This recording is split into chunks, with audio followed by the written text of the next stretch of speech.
Hey, what's going on, everyone? My name is Matt Jarbo. This is $3 Theater. Here with some news I'm not happy about.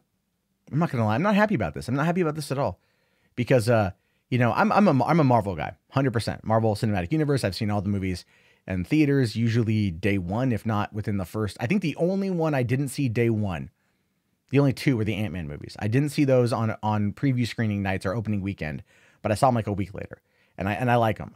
Those are the ones I'm like, they're like the least consequential to the furthering of the plot, so to speak. So I don't mind waiting on those ones a little bit. But other than that, I've been a huge Marvel guy. I'm always there.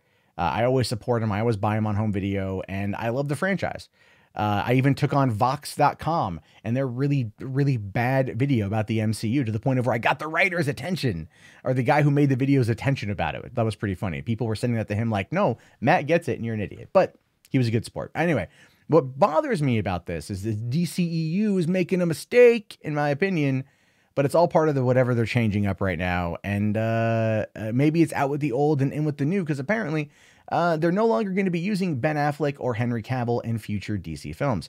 Now, this news has not been corroborated 100% by Warner's or anyone at DC Comics or DC Films just yet. But given Henry Cavill moving over from doing, Superman to doing the Netflix series, which is shooting right now, I think, or the Netflix series for The Witcher, which is either just getting ready to shoot or shooting right now, obviously means that he is not available to play the Man of Steel. Well, Warner's also doesn't have Man of Steel 2 on the docket, even though fans want it. Fans want Superman to come back after seeing him in Justice League last year, because this was like finally the Superman that they love and the Superman that they feel that they deserve. And as a result, they're upset, they're pissed off, they're ticked off.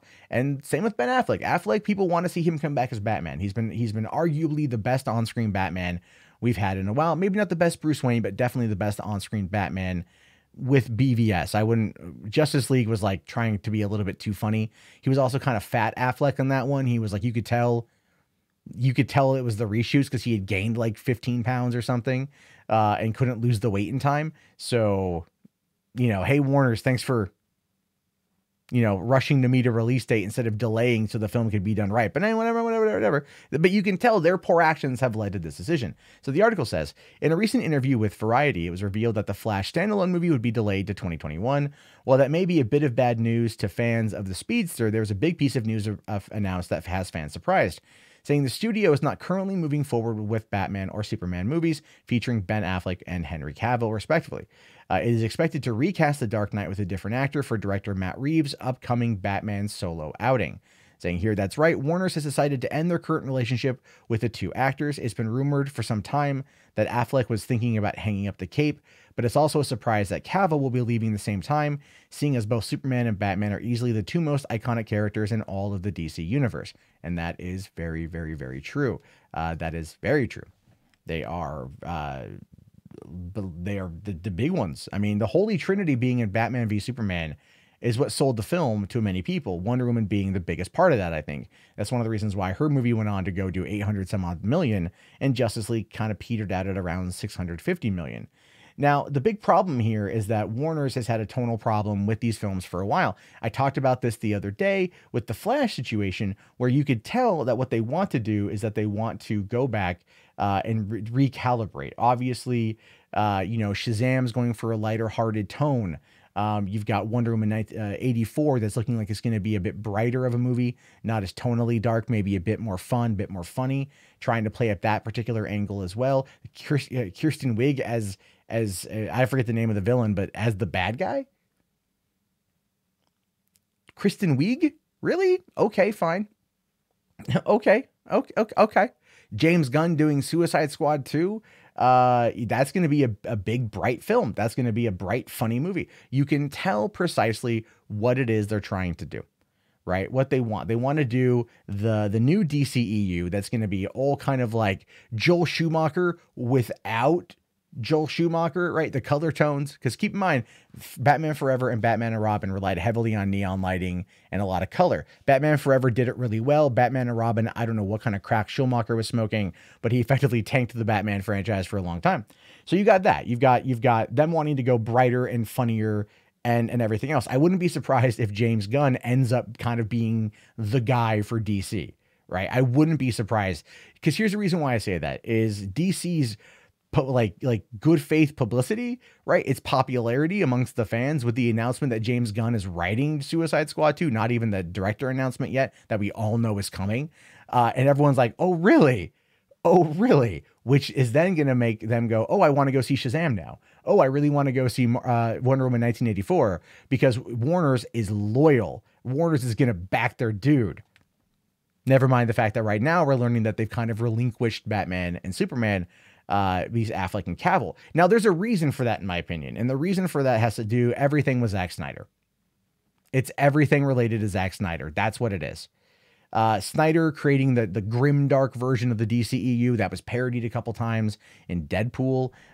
You know, they made fun of it. A lot of people have made fun of it. They obviously want to have a change of tone, and they probably look at Batman and they look at Superman and the current iterations and they go, people are going to associate it with this type of grim, dark mentality. And the thing with it is, though, is I liked it. I really, really, really liked it. I really liked it. I loved it. I loved the deconstruction of the characters, the way that Snyder did it. I have been very vocal about how much I like that for a long time. People either like to fight me on that, and that is fine.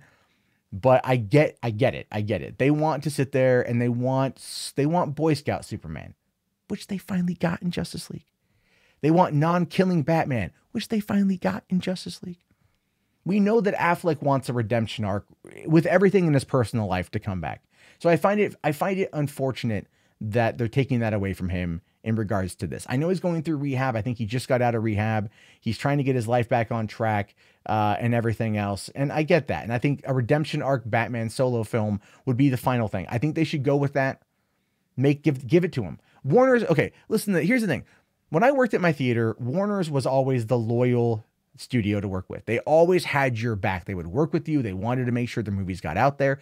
They have actually more of a market share than Disney does, and believe it or not, in regards to films and their reach and their spread.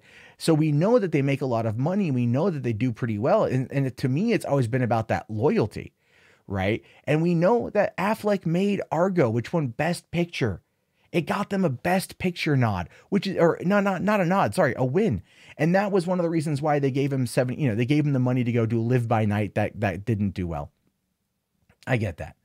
But you figure they would have gone and given him this. But maybe at this point they view it as just too much of a liability. That Affleck's been too will he, won't he, will he, won't he, will he, won't he. And Henry Cavill got a different job and they're like, yeah, let's just move on. We got Wonder Woman now to lead the way. We're going to go with Supergirl movie. We're going to do Harley Quinn, Birds of Prey film. And they're going to leave everyone behind for a while until they recast them. It's unfortunate because we never got to see the full conclusion, I think, of these people, of these characters, of these actors in these roles. Some could argue that Justice League would be the conclusion, but that's a crappy conclusion. It is. Hashtag release the Snyder Cut. I don't know. I'm just bummed out by this. I saw this news yesterday. I did not get the chance to cover it, but I'm still bummed out by it. I am curious to know your thoughts. Let me know down in the comments what you guys think. If you made it this far, type in BVS into the chat. We'll give it one more love. If you know, whatever. And then leave your comments too. If you haven't already, please thumbs up the video, subscribe, check back often for more content from me. My name is, of course, Matt Jarbo. This has been 3 Buck Theater. I'll talk to you guys later. Have yourself a great day and peace out.